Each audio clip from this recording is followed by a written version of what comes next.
오늘 함께 은혜 나눌 하나님의 말씀은 로마서 1장 8절 한 절의 말씀을 읽겠습니다.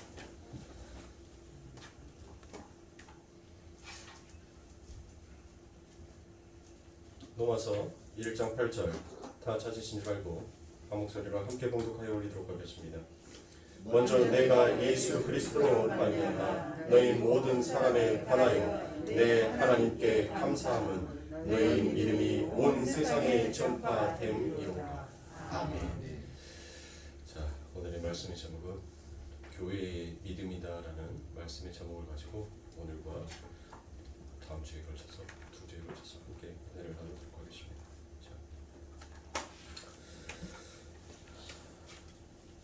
교회의 믿음. 여러분들 그 믿음은 뭐죠? 믿음이 뭐냐고요? 뭐를 우리가 믿음이라고 하는 겁니까?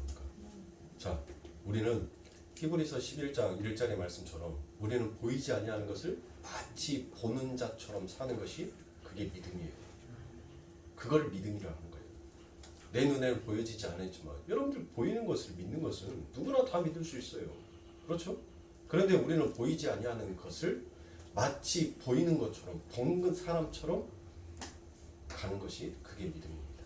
그래서 도가의 아버지라 할 수 있는 노자의 말 중에는 도가도 비상도 명가 명비 상명이라는 말이 있습니다. 자, 즉 이 말은 무슨 말이냐면 진리는 우리의 눈에 토착되지는 않습니다. 그렇죠? 진리라는 것은 떠다니는 거잖아요. 그러니까 즉 말이라는 것은 여러분들 말은 어떻습니까? 말이 보여요? 제가 여러분들에게 말씀을 드리는데 이 말이 여러분들 눈에 보여집니까? 아니죠. 그런데 여러분들은 제가 지금 이윤석 목사가 말을 하고 있다는 것을 여러분들은 믿잖아요. 어떻게 믿어지냐고요. 바로 그것이 노자가 말하는 상이라든지 징조나 어떤 낌새로 인하여서 나타나게끔 되어 있다는 것입니다. 그래서 노자는 그 이야기를 시작으로 자신의 도관을 설명을 합니다. 그래서 진리를 나타내는, 진리를 드러내는 징조와 낌새라는 것은 여러분들 간단하게 설명을 드리면 이와 같은 것입니다. 동양의학 중에서는 장상학이라는 것이 있습니다. 이 장상학이라는 것은 인체에 나타나는 병리적, 생리적 현상을 관찰을 하여 각 장부 생리적 기능과 병리적 변화 그리고 장부 간의 상호 관계를 집어내는 학문입니다. 자, 여러분들 이렇게 말하면 무슨 말인지 못 알아먹으시겠죠? 그러니까 이거예요. 자, 우리의 장기는 어떻습니까? 우리 눈에 보여요? 안 보이죠? 네. 우리의 장기는 우리 안에 있어요. 근데 그 장기는 보이지는 않지만 뭐하고 있어요? 우리 안에서 실제로 존재하고 있는 것입니다. 그런데 이 우리 오장육부에 있는 이 장기가 이 동양의학 장사학이라는 어떤 것을 표현하냐면 이 안에 몸속에 들어있는 이 장기는 우리 눈에 보이지는 않지만 실제로 존재를 하고 있어요. 그리고 존재되어 있는 그 실체는 어떻게 바깥에 그와 같은 낌새와 증상, 징조로 나타나게 되어 있냐면 여러분들이 기쁨이 나타날 때 얼굴에 화색이 돈다라고 얘기를 하죠. 왜 화색이 돕니까? 그러니까 우리 안에 있는 이 심장이 여러분들이 기쁨이 생기면 모든 혈관에 있는 모든 것들이 이제 흥분을 하기 시작해요. 그 흥분함이 심장에 열을 가하기 시작합니다. 그렇게 심장이 열이 가해지니까 얼굴에 뭐가 도는 거예요? 화색이 도는 거예요. 그 화색이 도는 것이 바깥으로 표출이 되었을 때는 기쁨으로 표출이 되는 것입니다. 자, 여러분들이 화가 났었을 때 무엇인가 우울해 있었을 때 어떻게 그게 바깥으로 증상으로 나타나는 줄 아세요? 내 보이지 아니하는 내 장기에서는 어디에 열이 들어가 버리면 심장이 아닌 폐에 열이 들어가 버리면 여러분들 얼굴색이 어두워집니다. 그리고 그 어두워진 얼굴색은 결국 바깥으로 나왔을 때 짜증과 분노와 화냄으로 표출이 되게끔 되어 있어요. 그래서 이 장상학이라는 것은 실제로 우리의 장기 내에서는 보여지지는 우리의 눈에 우리의 육안에서는 보여지지는 않지만 보여지지 아니하는 그 장기는 반드시 바깥으로 어떤 증상을 표출하게끔 되어 있다라는 것이 이게 장상학입니다. 자, 그렇다면 여러분들 성경에서도 이와 같은 이야기를 해요. 그게 뭐예요? 제가 방금 예배 시작 전에 말씀드렸던 히브리서 11장 1절의 말씀. 믿음은 보이지 아니하는 것들의 증거요, 보이는 것들의 실상이라. 그렇게 히브리서 11장 1절에 그와 같이 말씀하시잖아요.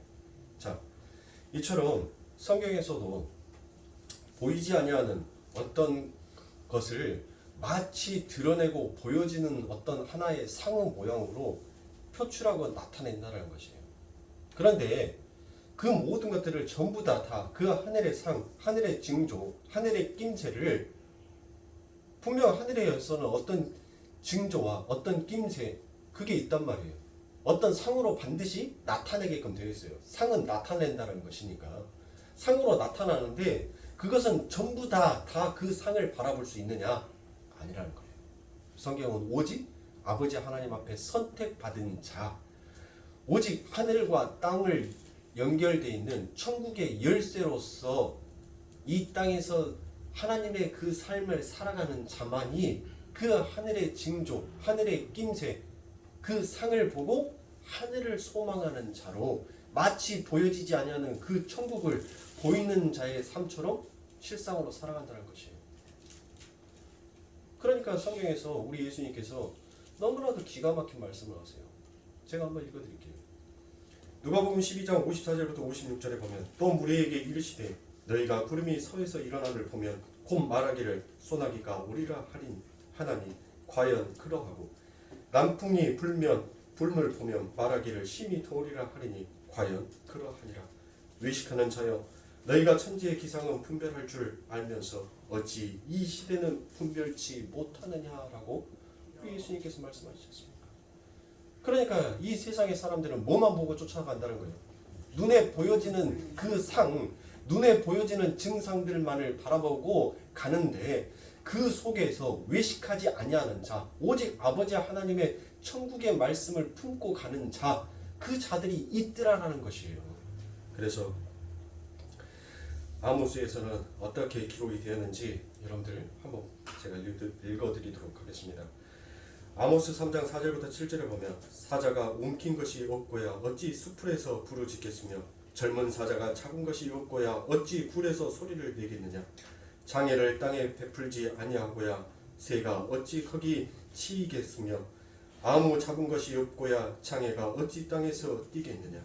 성읍에서 나팔을 불게 되고야 백성이 어찌 두려워하지 않겠으며 여호와의 시키심이 아니고야 재앙이 어찌 성읍에 임하겠느냐.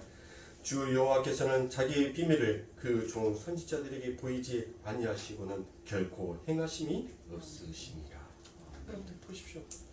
우리 하나님께서는 반드시 당신의 일을 행하시는데 그 일을 보이시기 전에 뭘로? 상으로 반드시 나타내신다는 거예요. 어떤 징조와 어떤 낌새를 가지고 반드시 그것을 우리의 눈에 보여지는 증상으로 나타내시는 것이 바로 하나님이시다라는 것입니다. 그래서 역시 하나님은 역사 속에서 시대에게 계속 말씀을 하고 계신다는 사실이 기록되어 있습니다. 하나님께서는 자기의 비밀을 종들에게 보이지 않고는 절대로 행하지 않으신다라고 하지요. 그런데 나라는 육적 세상이라는 울타리 속에서는 보이는 것만 집중하며 살아가는 이들이 그 하늘의 소리를 듣지 못하는 것입니다. 반면 성도는 하늘의 것, 하늘의 복음, 상으로 살아내는 하나님의 소리가 들린다라는 것이에요. 그래서 하늘 백성들은 묵시 속 현실을 이 세상 속에서 상으로 나타내야 하는 것이 바로 성도인 것입니다. 즉 성도에게 나타나야 하는 하늘의 상은 바로 무엇이겠습니까? 그게 믿음인 것이에요. 우리는 2000년 전에 예수님께서 십자가에 돌아가시는 그 현장에 있지도 않았습니다. 예수님께서 이 땅에 오셨었을 때 우리는 그 삶 가운데 있지도 않았어요. 하나님께서 천지 우주 만물을 창조하시고 아담에게 명령을 하셨었을 때 우리는 그곳에 있지도 않았습니다. 그러나 우리는 성경에 기록되어 있는 모든 말씀을 믿을 수 있었던 것은 바로 하나님께서 우리들의 삶 가운데 보여지는 상으로 우리들에게 나타났기에 우리는 그 모든 것들을 믿을 수 있는 것이에요. 그래서 오직 성경에 기록되어 있는 하나님의 말씀을 우리는 진리다, 하나님이 오르신 분이다, 하나님이 참된 하나님이시다라고 우리가 인정할 수 있게 되는 것입니다. 그런데 이렇게 인정하는 것이 내가 하나님을 믿어서가 아니라 그 믿음의 출발이 누구에게서 하나님으로부터 우리들에게 어떠한 보이지 아니하는 것을 마치 드러내고 보여지는 것처럼 나타내셨기에 내가 더욱더 그 나타냄에 의해서 내가 믿음의 확신을 갖게 된다는 것이에요. 그러니까 여러분들이 구원의 흔들림 속에 있다는 것은 자꾸 나에게 집착하고 있기에 나를 내려놓지 못하기에 그래서 구원의 흔들림이 있는 거예요. 하나님께서는 이처럼 우리들에게 계속 어떤 하늘의 상, 어떤 징조, 어떤 낌새를 가지고 계속 우리들에게 그 하늘의 소리로 말씀을 하고 계신 것입니다. 그런데 내가 집착하고 있는 그 집착이 오히려 그 하나님의 소리를 끊어버리는 거예요. 하나님의 증상을 보지 못하는 거예요. 여러분들 죄를 짓는 사람들 보세요. 죄를 짓는 사람들이 여러분들 어떻게 죄를 짓냐고요. 그 순간 뭐만 보이는 거예요. 너 내가 죽여야 되겠다라는 그것밖에 안 보이는 거예요. 내 앞에 보여지는 상밖에 안 보는 거예요. 내 주변에 일어나는 그 이후에 일어나는 일들이 어떻게 벌어질 거에 대해서는 생각하지 않아요. 그리고 내 주변에 누군가가 있다는 것도 보이지 않습니다. 오직 내 앞에 있는 자, 너만 내가 죽이겠다라는 그 마음이 확고하게 생겨버리면 아무것도 보여지지 않는 거예요. 세상의 사람들은 결국 이 세상에서 내가 왕이 되어야 되겠다라는 그와 같은 신념 속에서 이 세상에서 하나님께서 그 하늘의 문을 여시고 우리들의 삶 가운데 보여주는 그 모든 상들을 그들은 보지 못하고 오직 한 길만 어디 길? 멸망의 길을 향하여서 그들은 곧장 달려가더라는 것입니다. 그러나 하나님의 백성은 그 멸망의 길에서 발걸음을 돌이켜서 오직 천국의 소망의 길, 영생의 길을 향하여서 가더라는 것입니다. 왜? 우리는 귀가 열렸고 눈이 열렸고 우리는 입을 열어서 이제 하나님 앞에 고하는 자가 되었고 그 눈이 떠져서 그 하늘의 것을 우리는 볼 수 있는 자가 되었고 우리는 귀가 열려서 하나님의 소리를 듣는 자가 되었어요. 그래서 하나님께서 내 백성아, 내 사랑하는 아들아, 내 사랑하는 딸아, 너 거기서 나와라. 흔들리고 요동하고 진동하는 그 땅에서 넌 나와라 라고 말하는 그 아버지 하나님의 소리를 우리는 듣는 자다라는 것입니다. 그리고 우리는 그 눈으로 이 세상은 요동하는 세상이구나라는 것을 우리는 보고 우리의 믿음을 더욱더 굳건하게 확신을 가지고 우리는 믿음을 향하여서 전진하여 나아갈 수 있는 것이 바로 성도다라는 것입니다. 그게 하나님의 나라의 존재 양식인 것입니다. 그게 이 세상 속에서 성도들의 삶 속에 상으로 맺혀지는 것입니다. 그래서 오늘 본문을 보시면 사도 바울이 로마 교회의 믿음이 온 세상에 전파되었다는 것을 들어 하나님께 감사를 하고 있습니다. 그 말은 로마 교회 성도들에게 눈에 보이는 어떤 상이 맺혀졌다는 뜻이지요. 그게 바로 무엇이겠습니까? 그리고 그 상은 어떻게 맺혀져 있는지에 대해서 지금 사도 바울은 정확하게 기록을 하고 있습니다. 사도는 내가 하나님께 감사를 하고 있다는 것은 주의를 기울여 여러분들이 보셔야 할 하나의 대목 중에 한 가지이신 것입니다. 그건 온 세상으로 전파되었던 로마의 믿음이 하나님의 작품이었음을 사도가 주지시키고 있는 것입니다. 그러니까 지금 사도는 하나님께서 이렇게 하셨고 그 하나님의 열심에 의해 장악당한 로마 교회가 복을 받는 것이다 라고 말을 하고 있습니다. 그러면 하나님으로부터 주도되는 교회에게 나타나게 되는 믿음의 향기가 어떠한 상으로 맺혀지게 되는지 복음서를 통해서 여러분들에게 설명드리도록 하겠습니다. 마태복음 18장 15절부터 20절을 보면 내 형제가 죄를 범하거든 가서 너와 그 사람과만 상대하여 공고하라. 만일 들으면 내가 내 형제를 얻을 것이요 만일 듣지 않거든 한두 사람을 데리고 가서 두세 증인의 입으로 말마다 증창케 하라. 만일 그들의 말도 듣지 않거든 교회의 말하고 교회의 말도 듣지 않거든 이방인과 세리와 같이 여기라. 진실로 너희에게 이르노니 무엇이든지 너희가 땅에서 매면 하늘에서도 매일 것이요 무엇이든지 땅에서 풀면 하늘에서도 풀리리라. 진실로 다시 너희에게 이르노니 너희 중에 두 사람이 땅에서 합심하여 무엇이든지 구하면 하늘에 계신 내 아버지께서 저희를 위하여 이루게 하시리라. 두세 사람이 내 이름으로 모인 곳에는 나도 그들 중에 있으리라 라고 말씀합니다. 자, 여러분들 마태복음 18장 15절 이하의 이야기가 어떤 이야기입니까? 바로 용서라는 대주제 중에서 그 중에서도 주님의 용서라는 대주제로 흘러가는 큰 강의 일부라는 것을 우리는 발견할 수 있습니다. 그리고 마태복음 16장의 베드로 신앙 고백에서 계속 십자가의 이야기로 흘러가고 있음을 우리는 또 알 수 있습니다. 예수님께서 제자들에게 물으시죠. 사람들이 나를 누구라 하느냐라고 말합니다.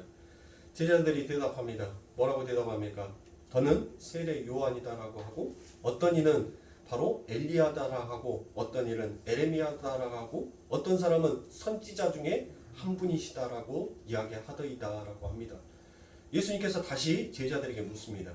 그때 시몬이 뭐라고 대답을 합니까? 주는 살아계신 하나님이요? 살아계신 하나님 아들이요. 그렇게 고백을 합니다. 오직 당신만이 하늘에서 내려온 참 하나님이시다. 당신이 정말 그리스도인이시다. 라고 그와 같은 고백을 이 베드로가 합니다. 그때 주님께서 뭐라고 합니까? 바요나 시몬아, 내가 복이 있도다. 내가 이제 너의 반석 위에 뭐를 세우리라? 교회를 세우리라 라고 얘기를 하십니다. 그리고 이런 말씀을 합니다. 마태복음 16장 19절에 보면 내가 천국 열쇠를 내게 주리니 내가 땅에서 무엇이든지 매면 하늘에서도 매일 것이요 내가 땅에서 무엇이든지 풀면 하늘에서도 풀리리라 하시고 라고 되어 있습니다. 자, 즉 교회는 예수님만이 그리스도 즉 메시아이며 하나님의 아들이심을 인정하고 믿는 자들이며 그들은 천국과 연결이 되어 있는 천국의 현실을 이 땅에 보여주며 사는 자들이 될 것이다 라는 말씀입니다. 그래서 다시 말씀드리면 교회는 자신의 존재할 삶으로 하나님 나라의 열쇠가 되어 하나님 나라의 상으로서 삶을 살게 된다는 것입니다. 그게 땅에서 매면 하늘에서도 매이고 땅에서 풀면 하늘에서 풀린다는 말씀이 담고 있는 내용인 것입니다. 즉 하늘과 땅이 연결되어 있는 존재로 사는 자가 바로 성도다라는 것을 이야기합니다.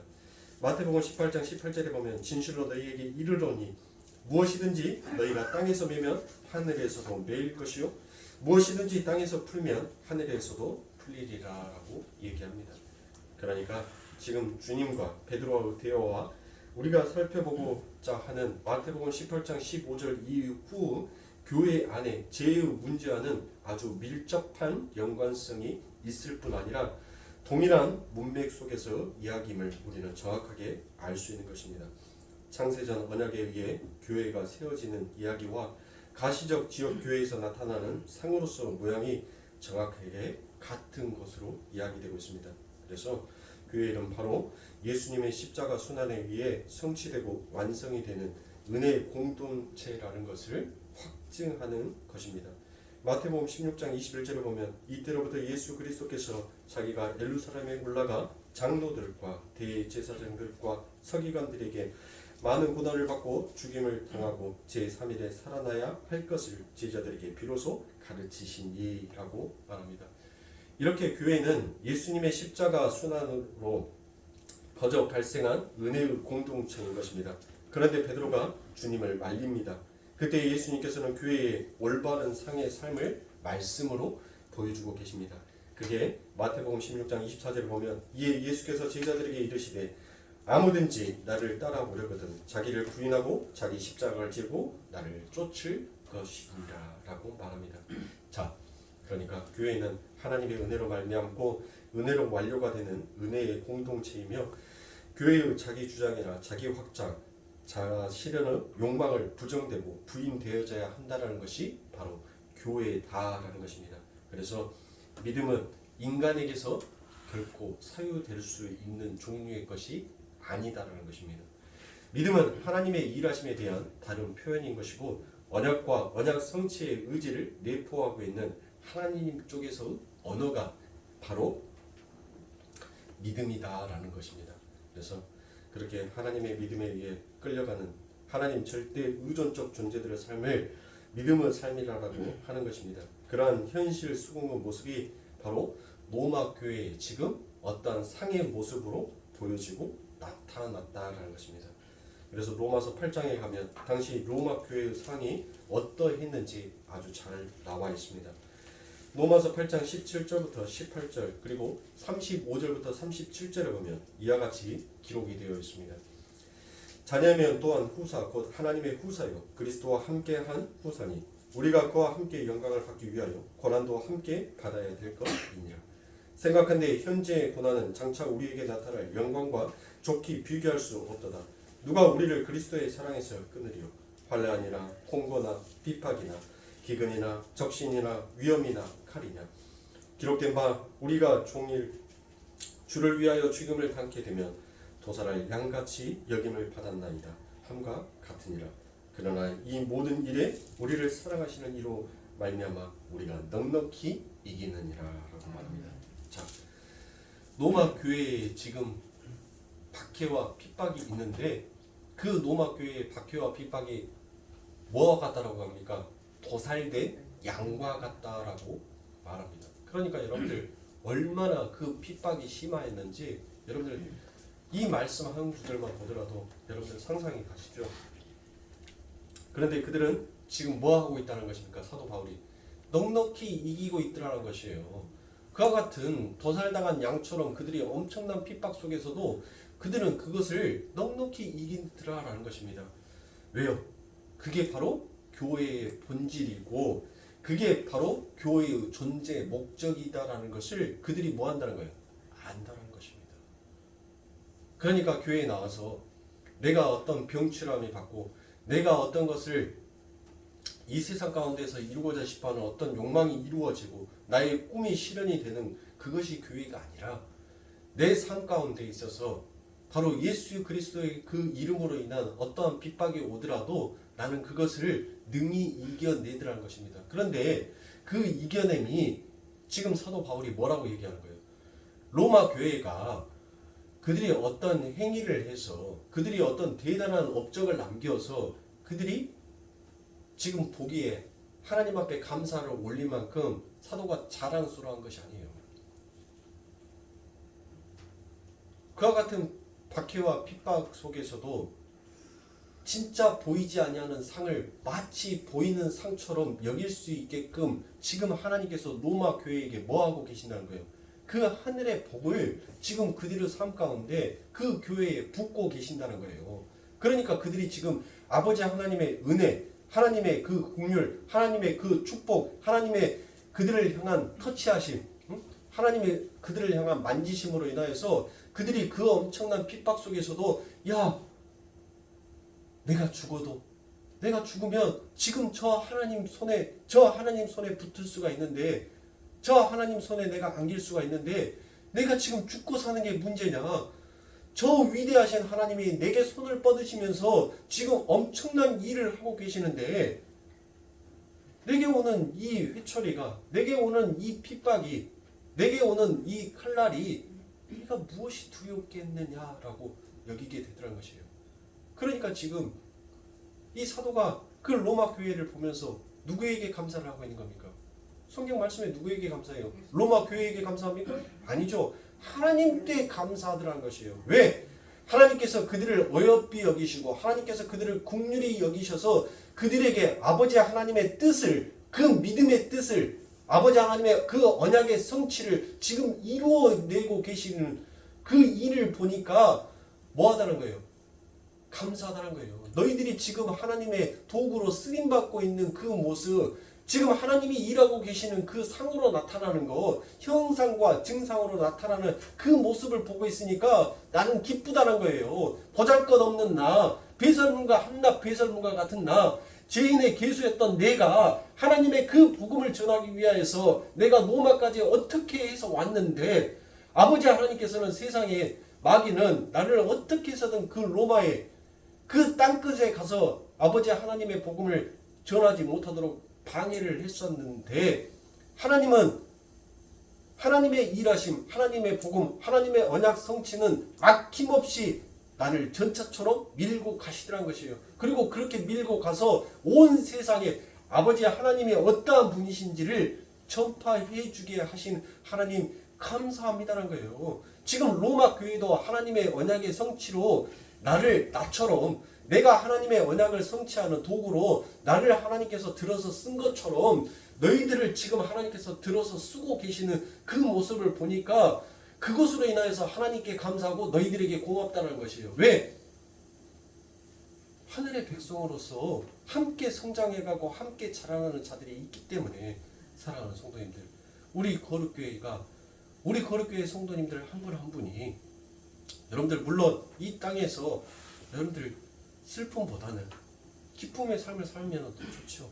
세상의 어려움 공고함보다는 좀 넉넉함의 삶을 살면 더 행복하지요. 그런데 그거는 우리에게 1차적인 목표가 아니라는 겁니다. 우리는 오직 그리스도, 그 그리스도로 인하여서 나로서 집착하고 있는 그 모든 것, 내려놓지 못하고 있는 그 모든 것들을 전부 다 내려놓게 하면서 그와 같은 전쟁 속에서 하나님께서 하나님의 그 언약의 성취로 나를 더듬고 계시는 그 하나님의 모습, 하나님의 그 일하심으로 나는 감사하고 기뻐할 수 있다는 것을 지금 사도 바울은 우리들에게 이야기하고 있는 것이에요. 사랑하는 성도님들, 우리 거룩교회 성도님들이 한 분 한 분이 진짜 하나님의 이와 같은 사랑 속에서 이와 같은 일하심과 하나님의 참된 도구로서 하나님의 뜻을 이루어 가시는, 그리고 그 모습을 봄으로 인하여서 목회자가 하나님께 감사를 드릴 수 있는 우리 거룩교회가 되기를 정말 우리는 축복합니다. 그리고 소망합니다. 사랑하는 성도님들, 여러분들에게 다가오는 그 환난과 적신과 기근과 그 칼날과 여러분들 아무리 여러분들에게 그 엄청난 고난이 온다 하더라도 하나님의 사랑이 그것으로 우리들과 끊어지지가 않아요. 하나님께서 그것을 끊어버리려고 했었으면 이미 우리가 하나님과 뭐 되었을 때, 죄인 되었을 때, 원수 되었을 때 하나님께서 우리 전부 다 딱 들어다가 하데스, 영원한 지옥, 그 지옥에 던져버렸을 겁니다. 그런데 하나님께서는 그리하시지 않았어요. 하나님께서는 우리가 하나님과 죄인 되었을 때, 하나님과 원수 되었을 때 우리를 사랑해 주셨어요. 그리고 그 사랑의 증상은 이 세상에서 너희들에게 다가오는 어떠한 상이 나타난다 하더라도 그 사랑은 영원히 끊어지지 아니하는 나의 사랑이다라는 것을 하나님께서 우리들의 삶 가운데 믿음을 심어주시고, 그 믿음의 확고함을 통하여서 하나님은 나를 버리지 않냐, 하나님은 나를 사랑하시는 분이야 라는 것을 하나님께서 우리들에게 끊임없이 이야기하고 있는 것입니다.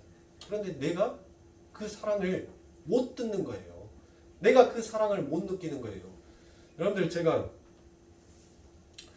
우리 아들 때문에 펜트하우스를 봅니다. 펜트하우스. 아니, 제가 웬만해서는 드라마를 잘 안 보려고 해요. 왜냐면 드라마에 한번 빠지면 그 내용, 뻔한 스토리를, 내용이 먼저 이렇게 예상이 돼요. 아, 어떻게 해서 전개가 될 것이다. 그리고 설사 반전이 일어난다 하더라도 어떠한 반전이 일어나서 이 드라마는 이렇게 막을 내릴 것이다라는 것이, 그와 같은 스토리가 여러분들 전부 다 머릿속에서 다 담겨져 있어요.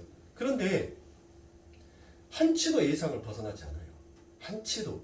드라마를 보면서 항상 느끼는 것은 한치도 인간의 머릿속에서 나오는 그 각본과 그 대사들은, 그리고 그 스토리들은 한치도 그 예상을 벗어나지 않더라는 것입니다.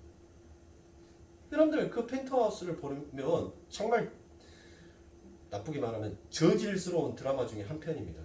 정말 인간의 죄악성이 전부 다 묻어져 있는 것 중에 하나예요. 그런데 여러분들, 거기에서 뭐만 보시면 되는 줄 아세요?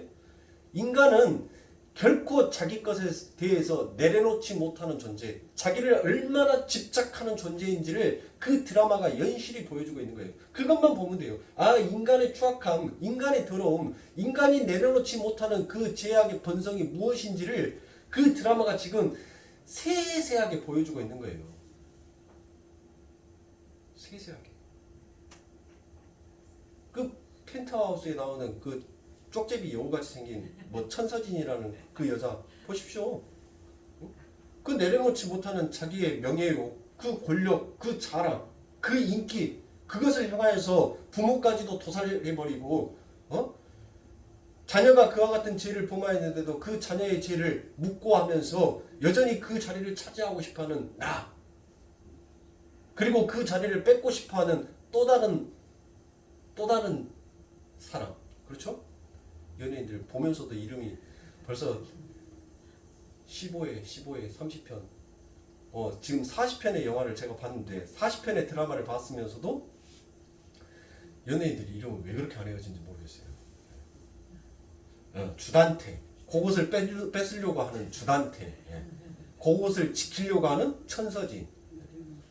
여러분 보세요.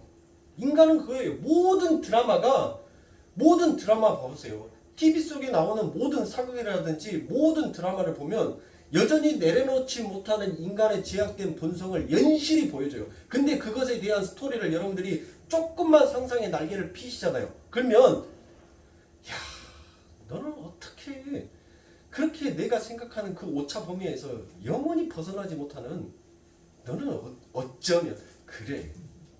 그러니까 여러분들 제가 드라마를 잘 안 보려고요. 왜? 드라마를 보면서 즐거워야 되는데 이게 막 심장에 열이 들어와서 막 얼굴에 화색이 돌고 기뻐야 되는데 폐에 열이 들어가서 얼굴이 막 어두워져요.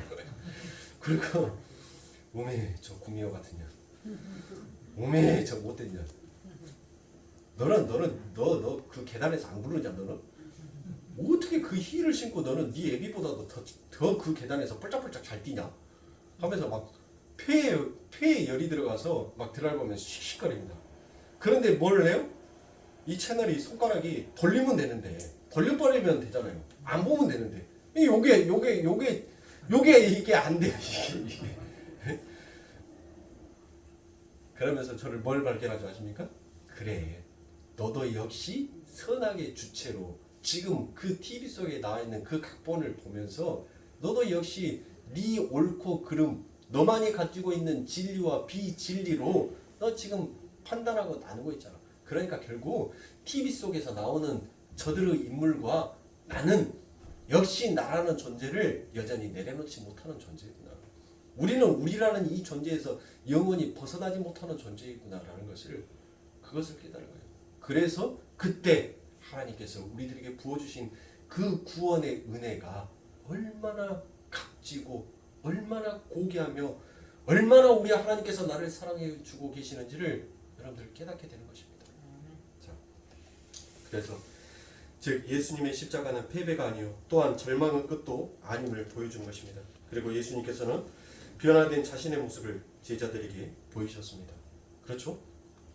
자, 제가 아까 어떤 말씀 드렸어요? 제자들에게 드디어 나 십자가에서 죽을 거야 라는 것을 그들에게 가르쳤다겠죠. 자, 모든 제자들이 예수님의 그 말씀을 통하여서 자기가 이루고자 싶어 했던 그 꿈과 그 소망과 자기의 확장이 전부 다 와그르르 무너져 내려버렸습니다. 한순간에 자기의 소망이 사라져버리게 된 것이에요. 그때 예수님께서 그들을 데리고 변화산으로 데리고 갑니다. 그리고 변화된 당신의 모습을 제자들에게 보입니다. 왜 변화된 모습을 그 제자들에게 보이셨을까요? 무엇 때문에?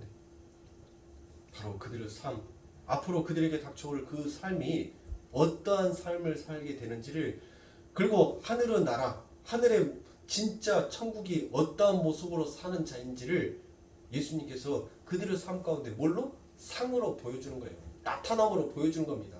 너희들에게 앞으로 내가 떠나가고 난 다음에 너희들의 삶 가운데 나와 똑같이 이러한 일들이 있을 건데 너희들 오늘의 일을 기억하라는 거예요. 너희들의 모습이 너희들이 알았던 믿음의 선조, 보지 못했던 너희들을 귀로만 들었던 그 믿음의 선진들이 지금 너희들 모습 앞에 나타나는 것처럼 너희들 앞에 펼쳐질 일, 그리고 그 하늘의 성취가 너희들에게 이렇게 나타날 것이니까 너희들 오직 그것만 바라보면서 가라라고, 달려가라라고. 그래서 주님께서 당신의 제자들에게 변화된 당신의 모습을 보인 것입니다. 그런데 여러분들 출애굽기와 똑같아요. 똑같은 일들이 벌어집니다. 그렇죠? 예수님과 제자들이 몇몇 제자들이 변화산으로 올라갔는데 그 밑에서는 뭐를 합니까? 출애굽기에 뭐 했어요? 모세가 하나님 앞에 십계명을 받으러 시내산에 올라갔죠. 그런데 그 밑에서는 뭘 했습니까?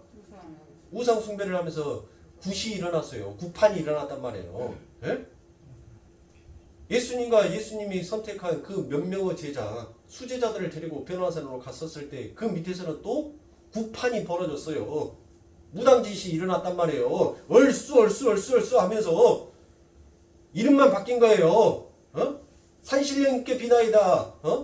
그 말이 예수님께 비나이다라는 그 말만 바뀌었을 뿐이지 그들이 밑에서 무당짓을 하더란 것이에요. 어떤 무당짓? 귀신 들린 아이를 그 귀신을 쫓으려고 그들이 했죠. 그런데 그 귀신이 나가요, 안 나가요? 안 나갑니다. 귀신이 안 나가요.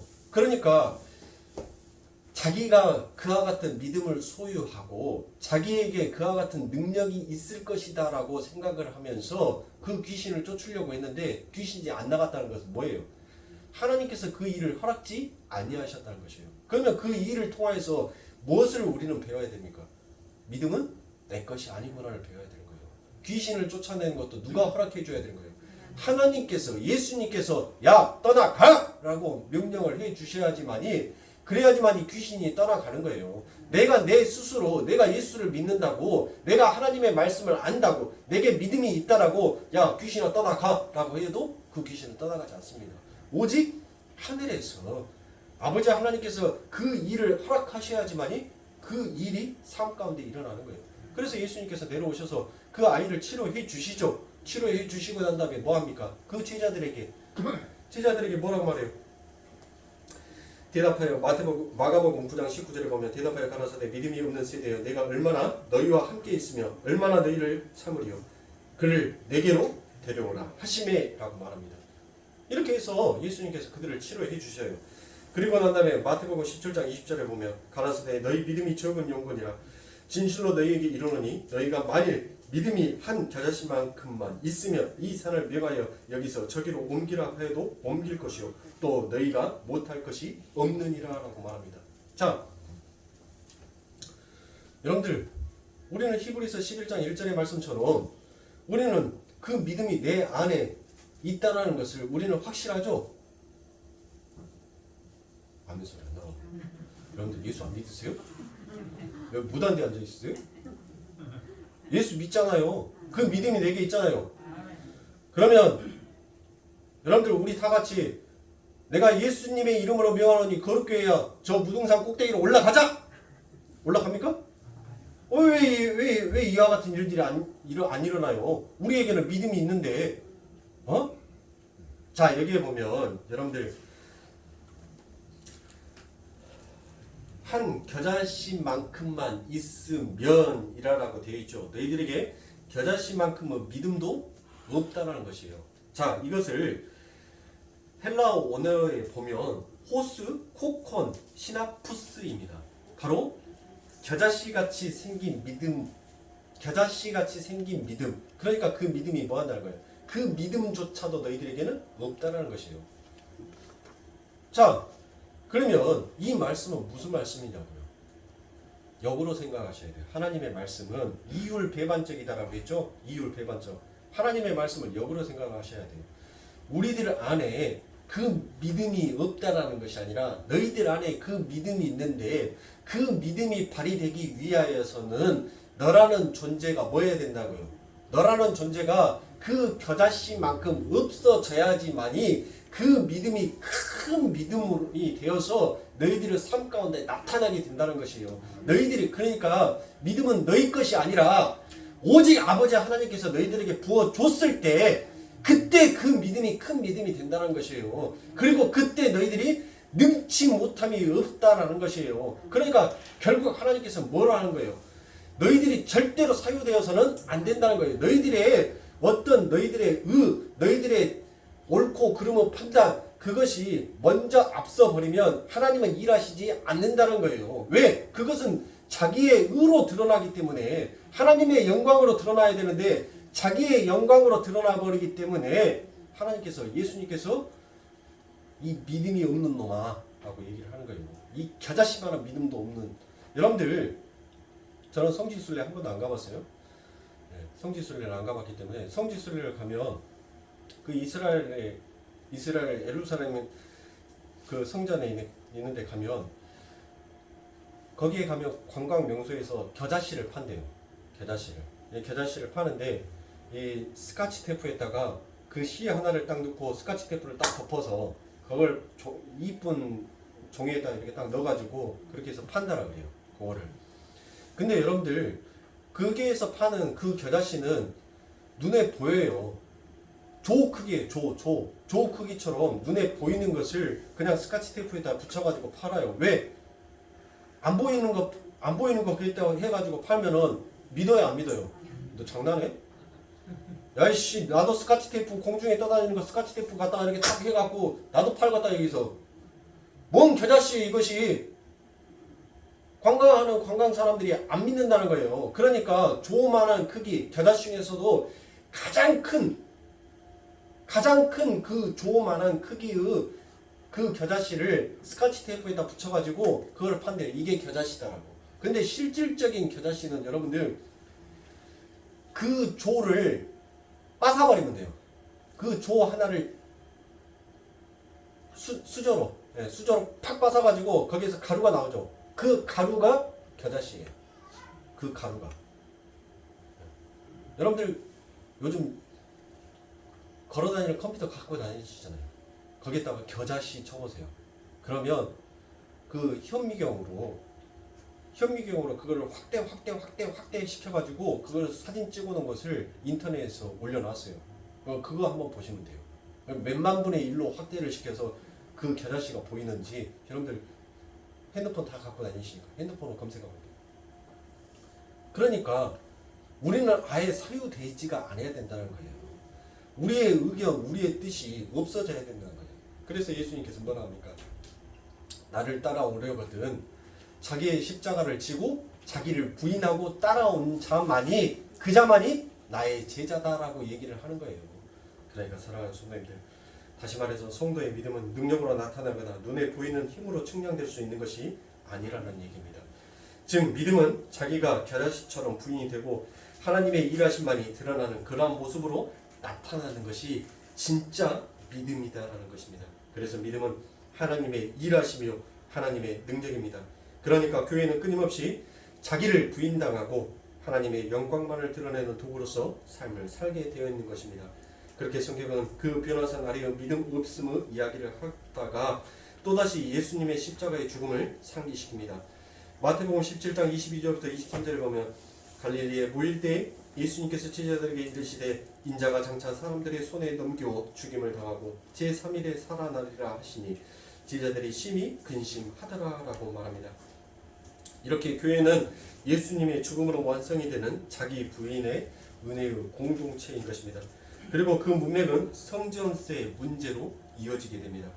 마태복음 17장 24절부터 27절에 보면 가버나움에 이르되 반세계를 받은 자들이 베드로에게 나와 가로되 너의 선생의 반세계를 내지 아니하느냐 가로되 내신다 하고 집에 들어가니 예수께서 먼저 가라사대 시몬아 내게 내 생각은 어떠하뇨 세상 임금들이 누구의 관세와 정세를 받느냐 자기 아들들에게냐 타인에게냐 베드로가 가로되 타인에게이냐이다.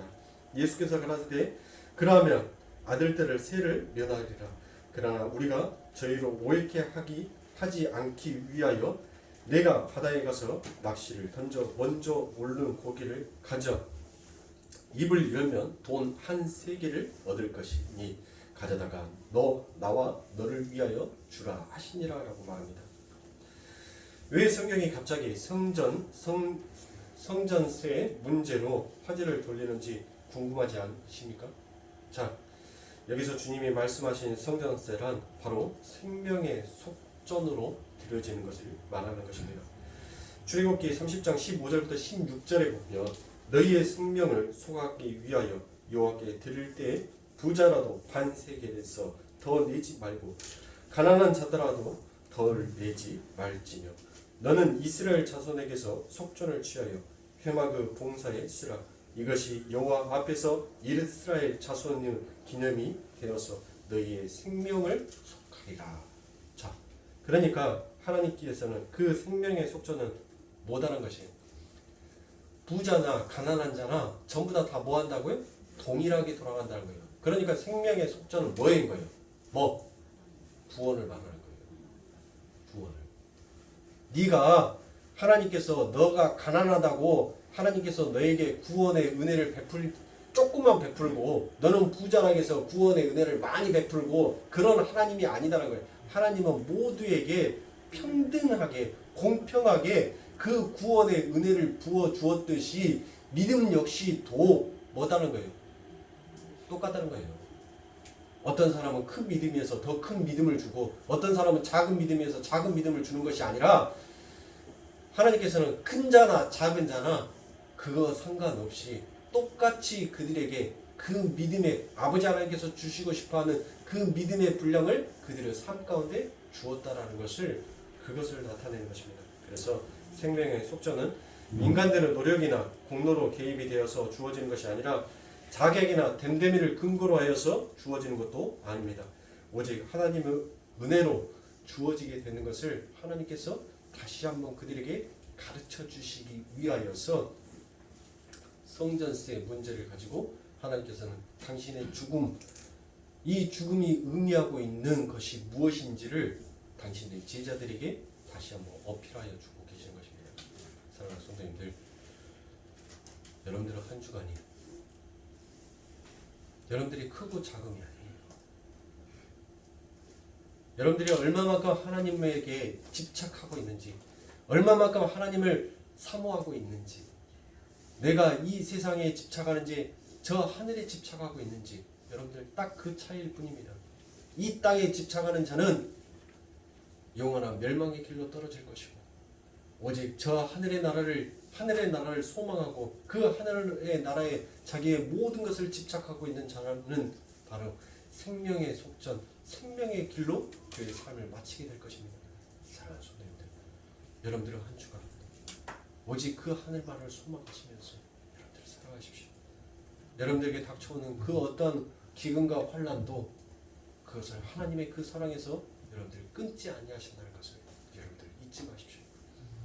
동양의학의 장사학처럼 우리의 신체도